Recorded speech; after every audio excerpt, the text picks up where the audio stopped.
कि 1932 हमारा मुद्दा था, है और रहेगा। तो क्या करेंगे? आपको उस मुद्दे का जब 5 साल पार हो जाएगा, लगभग 2 दर्जन साथियों ने लाठियाँ खाई हैं, यानी सैकड़ों लाठियाँ हमने खाने का काम किया है, क्योंकि साथियों पर लाठी चली यानी हम पर चली, और हम पर चली यानी साथियों पर चली, क्योंकि ये लड़ाई सामूहिकता की है। हमारी एंट्री से पहले ही आंसू गैस छोड़े जा चुके थे, उस आंसू गैस का हम लोग भी सामना किए और जीवन में पहली बार आंसू गैस का हमने सामना किया था। किसी को हीरो माना है तो क्रांतिकारी भगत सिंह को हीरो माना है, जो उनकी शहादत दिवस है। अगर आज मेरे पाँव पीछे गए हैं तो मैं अपने आप को गद्दार भी मानूंगा, अपने आप को कायर भी मानूंगा। हमको घायल मत कीजिएगा, मारना है सर पे मारे ताकि हम लोग का देहांत हो जाए कि भाई राजा का बेटा राजा ना हो, नेता का बेटा नेता ना हो, रईस का बेटा नेता ना हो। तो अगर आप चाहेंगे कि आपका जैसा कोई लड़का नेता बने तो उसके लिए आंदोलन का आपको स्वीकार करना होगा। दोस्त अगर फेल हो जाए तो दुख होता है, दोस्त अगर टॉप कर जाए तो महा दुख होता है। कैसा नियोजन नीति होना चाहिए जो कि झारखंडियों के लिए, यहाँ के मूलवासियों के लिए, आदिवासियों के लिए बेहतर हो? अभी हमारे साथ युवा क्रांतिकारी टाइगर जयराम महतो मौजूद हैं और 23 मार्च को दादा पर लाठियां चली है, ऐसा सुनने में आ रहा है और ऐसा जो है लोगों का कहना है। तो इनसे हम बात करेंगे। ये सबसे चर्चित युवा क्रांतिकारी हमारे झारखंड के बन गए हैं कम उम्र में। दादा स्वागत है और जोहार आपको। आपका भी स्वागत। दादा 23 मार्च को जो है भारत के वीर सपूतों के लिए जो है शहादत दिवस मनाया जाता है, जैसे सुखदेव, गुरुराज और भगत सिंह। उसी दिन जो है आप लोग विधानसभा का घेराव करने गए थे 60-40 नई चलतों को लेकर। सुनने में आया है और अलग अलग विजुअल के माध्यम से देखने में आया है कि आपको जो है पकड़ा गया है दोनों साइड से और लाठियाँ बरसाई जा रही हैं। तो कितनी लाठियाँ खाए हैं आप? देखिए, कह सकते हैं व्यक्तिगत तौर पर ना सही, लेकिन जो भी लाठियाँ मेरे साथियों पर चली है उसे मुझे स्वयं पर ही मानना पड़ेगा। अगर उस हिसाब से देखा जाए तो हमारे लगभग 2 दर्जन साथियों ने लाठियाँ खाई हैं, यानी सैकड़ों लाठियाँ हमने खाने का काम किया है, क्योंकि साथियों पर लाठी चली यानी हम पर चली, और हम पर चली यानी साथियों पर चली, क्योंकि ये लड़ाई सामूहिकता की है। अतः लाठियाँ चली हैं, और जो कि कहीं ना कहीं प्रशासनिक तंत्र के द्वारा और सरकार के द्वारा जो प्रशासनिक तंत्र का उपयोग करके लाठियां चलाई गई हैं, उसे अपनी विफल नीतियों को छुपाने का एक प्रयास किया जा रहा है, और उसे फिलहाल छुपने के लिए हम लोग कोई जगह नहीं देंगे। पूरे राज्य में इसको लेकर उबाल है, और आगे नई नई रणनीतियों के साथ सरकार को इस मुद्दे पर हम लोग बैकफुट पर लाने का काम करेंगे। दादा ये बताइए कि जैसे उस दिन आपके साथ जो हुआ, घटना हुई, उसके बाद आपको ले जाया गया, पकड़ के आपको रख लिया गया, पुलिस आपको ले गई। 4 घंटे बाद आपको छोड़ दिया गया इसलिए गया क्योंकि आपके समर्थन में हजारों हजार की संख्या में वहाँ पर मौजूद हो गए। तो ये समर्थन में अचानक कहाँ से आ जाते हैं आपके? देखिए, सबसे पहली बात, जब हम लोग उस दिन गए आंदोलन स्थल पर तो देखा कि हमारी एंट्री से पहले ही आंसू गैस छोड़े जा चुके थे। उस आंसू गैस का हम लोग भी सामना किए, और जीवन में पहली बार आंसू गैस का हमने सामना किया था। फिर रबड़ की गोलियां थी, हमारे साथियों को लगी, हमें भी लगी। तो रबड़ की गोलियों से उतना प्रभाव पड़ा नहीं, तो हम लोग सोचे कि भाई ये तो प्रशासन का तंत्र है, वे तो अपने हमें आंदोलन को कमज़ोर करने के लिए, दिग्भ्रमित करने के लिए अपना तो प्रयास करेगी, वो भी अपना ड्यूटी कर रही है। हम लोग बोले कोई दिक्कत नहीं, हमारी लड़ाई सिस्टम से है, तंत्र से है। अतः प्रशासन की आंसू के गैस और रबड़ की गोलियों का सामना करते हुए हम लोग वहीं पर धरना स्थल पर बैठ गए, और हमने सभी साथियों से कहा कि हम लोग एक जगह जमा हो जाएं, और फिर अपना जो आंदोलन है, आज आंदोलन के माध्यम से सरकार तक आवाज़ अपनी पहुंचाने का काम करेंगे कि 60-40 की जो नीति आई है, जो नियोजन पॉलिसी, वह पूरी तरह से निरस्त की जाए, क्योंकि इससे झारखंड के भविष्य जो है वो आधार में चला जाएगा। उसके बाद जब हम लोग बैठे होते हैं तो अचानक फिर से एडीएम महोदय आते हैं। एडीएम महोदय द्वारा मैंने माइक के माध्यम से सूचना दिया जाता है कि इस धारा में 144 की धारा यहाँ लग चुकी है, और ये क्षेत्र प्रतिबंधित है, तो आप लोग यहाँ पर इससे पीछे जाकर आंदोलन करें। तो छात्र भी चूँकि आक्रोशित थे, उन्होंने कहा नहीं, हम लोग यहीं पर करेंगे आंदोलन। फिर अचानक लाठीचार्ज स्टार्ट होता है, और उस लाठीचार्ज के बाद देखें बहुत सारे, चूँकि स्वाभाविक है लाठीचार्ज, इसके लिए आप जो साथी जमा रहे हैं, जो लोग वहाँ से निकल भी गए तो उसके लिए भला बुरा नहीं कर सकते हैं, क्योंकि लाठीचार्ज उन्होंने किया ही इसलिए था कि भीड़ को इतर बितर किया जा सके। तो फिर देखें कि मैंने कुछ मिनटों में ही भीड़ इतर बितर हो गई, और परिस्थितियों को देखते हुए मुझे लगा कि अगर हम भी पीछे चले जाते हैं तो सबसे पहले आंदोलन भी आज कमज़ोर होगा, और दूसरी बात, आज 23 तारीख है, शहीद आजम भगत सिंह की शहादत दिवस है, राजगुरु सुखदेव की। और बचपन से जब से नॉलेज है, अगर हमने किसी को हीरो माना है तो क्रांतिकारी भगत सिंह को हीरो माना है, जो उनकी शहादत दिवस है। अगर आज मेरे पाँव पीछे गए हैं तो मैं अपने आप को गद्दार भी मानूंगा, अपने आप को कायर भी मानूंगा, और मैं अपने आप को केवल मैंने यही मानूंगा कि हम लोग मैंने हवाई हैं।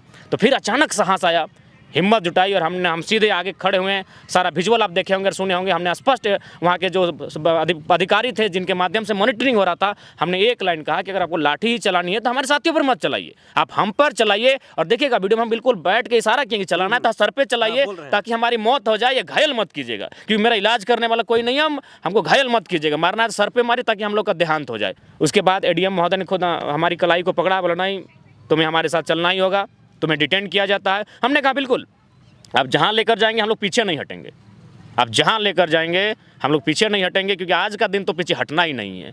तो फिर हमारे कुछ साथी थे वहाँ, 2-4 साथी अभी यहीं खड़े हैं, संजू और रोनित आपके सामने, इन्होंने कहा नहीं दादा आपको नहीं छोड़ेंगे। आपको पकड़ के रखे थे? ऐसे पकड़ लिया, इनको लगा कि कहीं हमारे साथ कुछ और मैंने दुर्व्यवहार होगा क्या।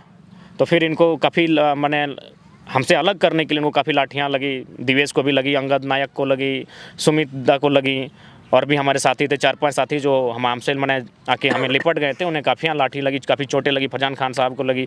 तो उसके बाद हमें वहाँ से ले जाया गया और थाना में रखा गया। जब हमको आभास हुआ कि अब यहाँ थाना भी सुरक्षित नहीं है, हमको लगा, और हम भी चाहते थे कि हमारी लड़ाई अपनी। मोबाइल ले लिया गया था क्या आपका? नहीं, मोबाइल तो हम लेके ही नहीं गए थे, नहीं, हमारे साथी के पास मोबाइल था। तो हमें सूचना मिली, एक साथी का मोबाइल था, जैसे ही हम फेसबुक ऑन किए तो देखा वहाँ पोस्ट चल रहा है कि हमें अनगढ़ा थाना में रखा गया है। हम खुद जाके मैंने प्रशासन में कोऑपरेट किए, वहाँ के जो पुलिस के अधिकारी थे, हम बोले देखिए सर हमारी लड़ाई सिस्टमेटिक है, आपने लाठी चलाया, आपकी लाठियों को हमारे साथियों ने खाया है, हमने भी आपके दुर्व्यवहार को झेला है, लेकिन अभी भी हमारी लड़ाई आपसे नहीं है, हमारी लड़ाई सिस्टम से है। तो हम लोग भी चाहते हैं कि सोशल मीडिया में ये बात लीक हो चुकी है कि आप हमें अनगढ़ा थाना में रखे हैं, तो आपको हम खुद कोऑपरेट करते हैं, आप हमें यहाँ से ले चलिए। तो फिर वहाँ से हमने कहा कि कोई शांत जगह जहाँ किसी को आभास ना हो, तो फिर 1-2 थाना होते हुए हम लोग को एक ऐसी जगह ले जाएगा, फिर वहाँ रखा गया। और फाइनली रात्रि के बाद मैंने जब शाम ढली, सूर्यास्त हो चुका था, तो हमें मैंने रिलीज किया गया। अच्छा दादा ये बताइए, चलिए तो हो गया, 60-40 नहीं चलता हो तो कैसा नियोजन नीति होना चाहिए जो कि झारखंडियों के लिए, यहाँ के मूलवासियों के लिए, आदिवासियों के लिए बेहतर हो? और आप लोग जो अपनी डिमांड रख रहे हैं, क्या सरकार आपकी बात को मानेगी? देखिए अभी तक जो कार्यकाल सरकार का 3 सालों का रहा है, बिल्कुल मैंने जनता की कोई सुधि नहीं ली जा रही है। इन्होंने बस स्लोगन में कहा था 1932 हमारी पहचान है। आज भी मुख्यमंत्री बड़ी बड़ी डींगे हाँक रहे हैं कि 1932 हमारा मुद्दा था, है और रहेगा। तो क्या करेंगे आप उस मुद्दे का? जब 5 साल पार हो जाएगा, जब सारी वैकेंसियाँ बाहरियों से भर ली जाएंगी, तो आपके उस मुद्दे का, आपके उस भाषणों का क्या मतलब है? आपके उस मैनिफेस्टो का क्या मतलब है? हम लोग चाहते हैं एक ऐसी नियोजन पॉलिसी आए जिसमें आप 10 से 15% ओपन रहने दीजिए, बाकी जो है आप झारखंड के लिए मैंने झारखंड के जो लोग हैं उनके लिए रिजर्व कर दें। आप जाति आवासी बनता है खतियान से, तो आप खतियान को ले सकते हैं। उसके बाद आप क्या कर सकते हैं, जैसे कि बहुत सारा जगह होता है कि फर्जी खतियान मैंने जाति आवासी बनने लगता है, लेकिन उसका भी आप विकल्प बना के रखिए। जैसे देखिए हमारे बहुत सारे साथी हैं, तो चाची के ही इन्होंने राजस्थान में टीचर का बहाली को फॉर्म भरा था, लेकिन बड़ी चालाकी के साथ फॉर्म भी भरने दिया, संविधान का पालन भी हुआ, और इनको इंटरव्यू आते आते सबको छांट के रख दिया गया। तो ठीक उसी प्रकार हमारी प्लानिंग के तहत, क्योंकि राज्य सरकार के पास प्लानिंग है। आप उन्होंने तो आपके संविधान को पालन किया कि भाई हम तो आपको फॉर्म भरने दिए कि नहीं, आप बिहार से हैं, आप यूपी से हैं, आप बंगाल से, हमने आपको फॉर्म भरने दिया 10% में, लेकिन आपको रोक लेना वो मेरा बुद्धिमत्ता होना चाहिए। तो हमारी जो राज्य सरकार इसके पास विजन ही नहीं कि उनको रोके। और हम खुले तौर पे कहते हैं कि आज़ाद भारत का गुलाम राज्य झारखंड है। तो इसीलिए राज्य सरकार को सबसे पहले 60-40 की नीति को रद्द करते हुए उन्हें जो खतियान के आधार पर नीति बनानी चाहिए। दूसरी बात, जो भी जिला हमारा है, 24 का 24 जिला है, 24 जिला में जो भाषा का बैरियर है, हमारी 9-10 भाषाएं महत्वपूर्ण है यहाँ, जो यहाँ के लोग मूलतः जानते हैं, उन भाषाओं के माध्यम से इम्तहान लिया जाए। 400 का एग्ज़ाम है तो 200 अपना जो झारखंड का लेवल का है, अपनी भाषा संस्कृति को एग्ज़ाम में। उससे क्या होगा कि अन्य राज्यों के जो हैं वो भले यहाँ अगर फॉर्म भर भी लेते हैं, तो आप क्या करते हैं, एक बैरिगेटिंग लगा देते हैं। जिस उदाहरण के लिए हमारे यहाँ जो भाषाएं चलती हैं, हम बोलते हैं कि हमारे गतवा पीरा हो। अब बताइए बंगाल वाला कैसे समझेगा गतवा पीरा हो? हमारे गोड़ में गुड़ा बेलो, बताइए वो समझेगा? नहीं समझेगा। वो कितनों पढ़ेगा, हमारी भाषा को नहीं जान पाएगा। तो ठीक उसी प्रकार इससे क्या होगा कि हमारे जो स्टूडेंट हैं वो अगर अपने कल्चर में सिर्फ रहे हैं, अपने माने जो उनका वातावरण है, पर्यावरण है, उसी में अगर रहे हैं, बड़े हैं, पले हैं, तो आसानी से जानते हैं कि सेंद्रा क्या है। जी अच्छा, ये बताइए दादा कि कभी आपकी मुलाकात हेमंत सोरेन से हुई? आपने मिलने की कोशिश की? ये जो सुझाव आप मीडिया के माध्यम से दे रहे हैं, उनको डायरेक्ट सुझाव देने का प्रयास किया आपने? बिल्कुल, हम लोग तो प्रयास किए थे। जब हम लोग का 21 मार्च, ऐसे साल भर पहले 21 मार्च 2022 को हम लोग का विधानसभा घेराव पहली बार जब हम लोग किए थे झारखंडी भाषा खतियान संघर्ष समिति के माध्यम से, तो उस समय हम लोगों ने राज्यपाल को भी ज्ञापन दिया था, माननीय मुख्यमंत्री को भी ज्ञापन दिया था, तो मुख्य सचिव को भी हम लोग ज्ञापन दिए थे, लेकिन केवल हम लोग के ज्ञापन को अप्रूवल राज्यपाल महोदय से मिला था। आज जो महाराष्ट्र चले गए, तो राज्यपाल महोदय से हम लोग मिले हैं। राज्यपाल महोदय से हम लोग को स्थानीयता को लेकर बात हुई। उन्होंने भी कहा कि झारखंड का सबसे सेंसिटिव मुद्दा है स्थानीय नीति। काफ़ी देर बात हुई, लगभग 10-12 मिनट उनसे वार्तालाप हुई, लेकिन मुख्यमंत्री ने हमारा जो ज्ञापन था उनसे मुलाकात करके अपनी बातों को रखने का, उसको अप्रूवल ही नहीं दिया। जाहिर हो जाता है कि वो आपसे मिलना नहीं चाहते हैं। बिल्कुल मिलना नहीं चाहते हैं। हो सके उनके पास हमारे सवालों के उत्तर नहीं है, या फिर हमारे जो आइडियाज़ हैं वो लेना नहीं चाहते हैं, क्योंकि अगर वे ले लेंगे तो लोग फिर हमें कहीं उनको लगे कि ये जो टीम नए लड़कों की जो टीम है, ये लड़कों की टीम मुख्यमंत्री को आइडिया दे रही है, तो वे क्रेडिट नहीं देना चाहते हैं, इसलिए आज मनमानी नीति बना रहे हैं। फिर वर्तमान पॉलिसी भी जो सरकार के पास है, इसे भी अगर चैलेंज किया तो जाएगा। नियुक्तियां भी निकाली जा रही है, अभी पीजीटी और लैब असिस्टेंट का नियुक्ति भी आ गया, तो 60-40 तो लागू हो गया इसके हिसाब से। तो देखिए, इस पर चैलेंज फिर होगा और कहीं ना कहीं वो जो नियुक्तियां हैं वो संकट में आएंगी, क्योंकि आप इसको जिलावाज आरक्षण रोस्टर के तहत ही ला रहे हैं। अब बताइए, 7 जिलों में आप ओबीसी को शून्य कर दिए हैं, वहाँ जो ओबीसी का बच्चा है तो उसका तो सीधे प्रमाण पत्र को ही आप मैंने स्थगित कर दिए कि वो मान्य ही नहीं होगा। अच्छा, ये बताइए कि शून्य किस वजह से किया होगा, क्यों किया गया होगा? क्या सरकार के पास कोई डेटा है कि यहाँ पर कोई ओबीसी वाले नहीं हैं? मुझे लगता है कि सरकार आराम से अपना बेडरूम में माननीय मुख्यमंत्री सोए हैं, अपने जो सहयोगी हैं उनके भरोसे उन्होंने राजपाट को छोड़ दिया है और वो लोग जैसा नीति बना रहे हैं, इनको सिर्फ हस्ताक्षर लगा रहे हैं। इसीलिए हम बार बार बोलते हैं कि एक जिला को चलाने वाला एक आईएएस होता है, कलेक्टर महोदय, डिप्टी कलेक्टर, एक ग्रेजुएट लेवल का आदमी होता है, लेकिन राज्य को चलाने वाले अगर इस तरह के लोग जाएंगे तो जाहिर सी बात है उनके पाँव के नीचे से, उनके कान उनके सामने से इस तरह कार्य होंगे ही। तो ये बहुत बुरी तरह से कर सकते हैं, गलत नीति फिर से लेकर आए हैं, ये अभी टिकने वाली नहीं है। 27 को कैबिनेट बैठक में दर्जनों नियुक्ति नियमावलियों के संशोधन पर मुहर लगने वाली है। कल कैबिनेट की मीटिंग है, तो क्या होने वाला है, इसमें कुछ आइडिया है आपको? क्या जो आप लोग मांग रख रहे हैं 60-40 नहीं चलता हो, इसको लेकर बात होगी? अब ये जो लागू हो गया इसी को जो कंटिन्यू करके नियुक्तियां निकाल दी जाएगी? देखिए, जहाँ तक अनुमान है कि उस दिन जो प्रदर्शन हुआ 25 तारीख को भी रांची में माननीय मुख्यमंत्री का पुतला दहन हुआ, बड़ी भारी संख्या में हुआ, यानी उस आक्रोश को देखते हुए मुझे लगता है अगर में लोकतांत्रिक देश में अगर जरा सा भी भूल का इन्हें आभास है, सत्तारूढ़ दल को इस राज्य की जनता को ठगने के लिए जो भी नीति नियम बना रहा है उस भूल का अगर इन्हें आभास है, तो मुझे लगता है अपने ईगो अहंकार को त्यागते हुए इन्हें ठंडे दिमाग से बैठकर इस राज्य के हितार्थ के लिए सोचना चाहिए। और नहीं तो मुझे लगता है जैसे ये नीति धरातल पर आएगी, जैसे ये बहालियाँ आएंगी, बहुत बड़ा भूचाल इस राज्य में आने की संभावना है। क्या ये मुख्यमंत्री जानबूझ के कर रहे हैं या कहीं से गलती हो रही है?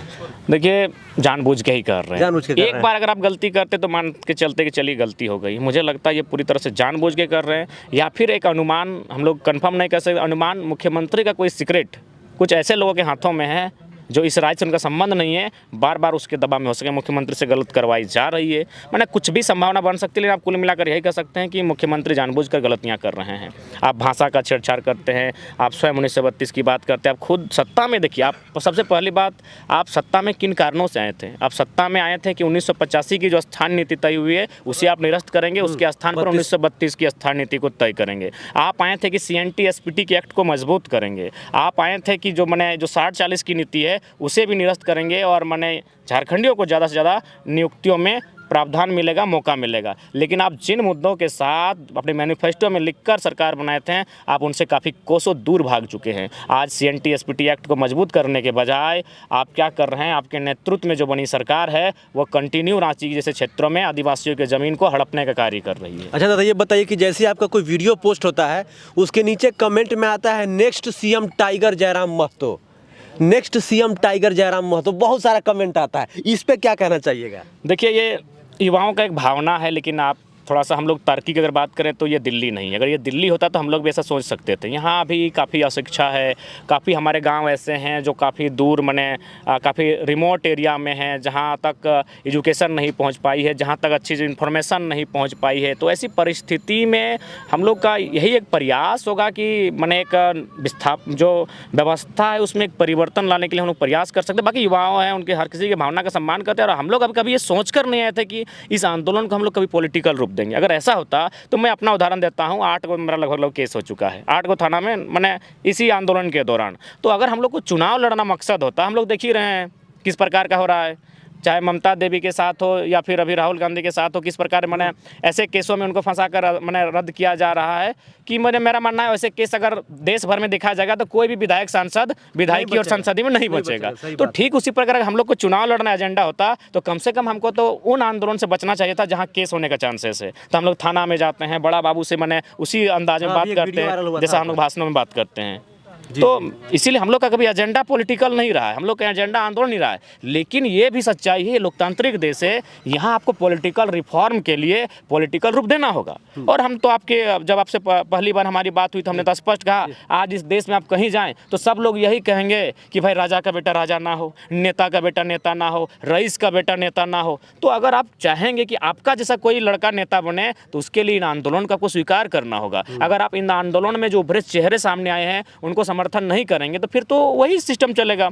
आगे क्या प्लानिंग कर रहे हैं ये आंदोलन को लेकर? अगर मान के चलिए 60-40 ही सरकार 60-40 को ध्यान में रख के सरकार आगे काम करती है तो क्या कीजिएगा आप लोग? तो फिर हम लोग आगे आंदोलन इससे भी बेहतर तरीके से फिर बारूद चलेंगे, गोले चलेंगे, बम चलेंगे तो क्या कीजिएगा आप लोग? सामना करने के लिए हम लोग तैयार हैं। अगर हम लोग में ज़रा सा भी भय होता तो आज हम लोग घर पे होते हैं, क्योंकि इस आंदोलन के माध्यम से हम लोग और छात्र नेता तो भाग गया था जी उस दिन 23 तारीख को, आप काहे खड़ा थे? देखिए हम तो जबकि हम तो पीछे थे, आगे हमने स्पष्ट कहा कि भाई आंदोलन में नेतृत्व करने का अवसर सबको मिलना चाहिए। तो हम जब देखें कि अचानक भागदौड़ हो गई तो फिर हम आगे इन फ्रंट में आके खड़ा हो गए और वहाँ के जो बड़े पदाधिकारी थे उनको हमने एक ही लाइन कहा, अगर लाठी आपको चलानी है तो हम पर चलाइए। और हमने बिल्कुल टोपी पहना था, टोपी हटा दिया, बोला खुले सर पर चलाइए, जो आसानी से हम लोग मर सकते हैं। और ये तय है हमेशा, चाहे आपका कुजू थाना रहे, वहाँ भी हमने बड़ा बाबू को जाकर एक ही लाइन का हमारे 4 साथियों को पकड़ा था कि यदि आपने इनको अरेस्ट किया है तो उसके हिसाब से हमें भी अरेस्ट कीजिए, क्योंकि उस टीम का लीडर हम हैं। या तो फिर आप उन्हें छोड़िए या तो फिर हमें अरेस्ट कीजिए। तो हम लोग पीछे नहीं हटेंगे, आगे भी आंदोलन होंगे। उस आंदोलन में हमारी अगर भूमिका रही तो हम आगे रहेंगे, इन फ्रंट में रहेंगे, और जो भी परिणाम होगा, लाठी चले गोली चले, हम लोग पीछे नहीं हटेंगे। अच्छा दादा, एक बात पूछना चाहूँगा, बहुत सारे लोगों ने मुझे कहा है और कमेंट में भी आता है कि एक नॉर्मल परिवार का लड़का, एक गांव से उठा हुआ लड़का जो मतलब गांव में हल चलाता है, किसानी का काम करता है, वो इतना फैन फॉलोइंग लेके आगे बढ़ रहा है, उसको लेकर बहुत लोग जलते हैं, ऐसा है क्या? बिल्कुल सच्चाई है, ये ह्यूमन बिहेवियर है। वो 3 इडियट्स की कहानी है कि अगर दोस्त अगर फेल हो जाए तो दुख होता है, दोस्त अगर टॉप कर जाए तो महा दुख होता है। क्योंकि हम भी उनके बीच, अभी देखिए हम आपको उदाहरण दे रहे हैं। जी। मधुपुर में चुनाव होता है, हाजी हुसैन साहब के पुत्र हफीजुल अंसारी विधायक बनते हैं, किसी को कोई आपत्ति नहीं, क्योंकि ये मेंटली सेट हो चुकी है कि भाई वो अमीर का बेटा है, बढ़ गया, कोई दिक्कत नहीं है। आपका बेरमो में उपचुनाव होता है, माननीय राजेंद्र सिंह के सुपुत्र अनूप सिंह जी विधायक चुन के आते हैं, कोई आपत्ति नहीं, कोई ट्रोल नहीं, कोई जलन नहीं, क्योंकि माइंड सेट है कि भाई विधायक का बेटा था, अरबपति के बेटा था, बन गया। मांडर में होता है, तिर्की साहब की बेटी नेहा शिल्पी तिर्की विधायक बन जाती हैं, कोई दिक्कत नहीं। लेकिन ये माइंडसेट है ना कि अमीर का बेटा है, बन गया, उन्हीं के बीच से गरीब का लड़का उठ जाता है तो दिक्कत होता है। क्योंकि उनको ये नहीं, अगर उठना ही था तो वो मेरा लड़का क्यों नहीं है, वो जो कहते हैं हम ना, तो सेम वही कहानी है। उतना छोड़ी हमारे गांव में भी है, हमारे जो 7 लड़के लोग जाते हैं उसके बाप को पूरा कान में के फोड़ता है। हाँ, इन लोग कहानी सुनाता है कि वो फलना है, लो हमारे पप्पा के बड़ी ऐसे ऐसे बोल लो। तो ये स्वाभाविक है, ये ह्यूमन का बिहेवियर है।